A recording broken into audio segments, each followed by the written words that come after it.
My name is Tarquin Folliss. I'm the Vice Chairman of SASIG, the Security Awareness Special Interest Group. Well, I think I'm going to be really excited about the networking, the opportunity to meet loads of people, old friends, and actually to make new friends as well. What a great opportunity.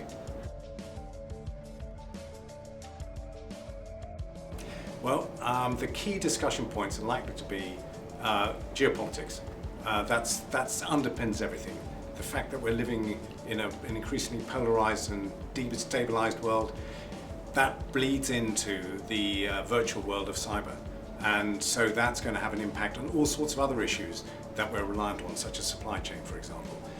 The other areas I think that are interesting are how organizations make themselves resilient. Not just say the word resilient, but actually put in the effort to make themselves resilient. That's going to require a lot of capability and a lot of capacity to do so.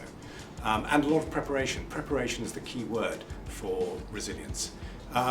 We also are going to look at the human side of cyber. The pressures that are on cyber teams at the moment are enormous.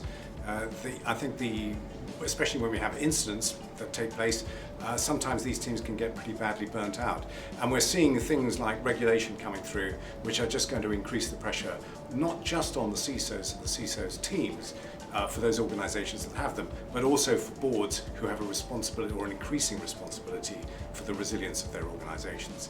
And finally, I think one area that's really important is how do we build or continue to develop the kind of community that we have to deal with the cyber issues, because cyber is a team sport. It's not just about the CISO, it's not just about the security team, it's about the whole team, and it's also about all the outside enablers that enable us to be resilient as organizations. That's a real challenge. Not least because I still think that the UN hasn't come up with a treaty about how we should behave, what the norms of behavior should be. There's a lot of dispute between certain governments.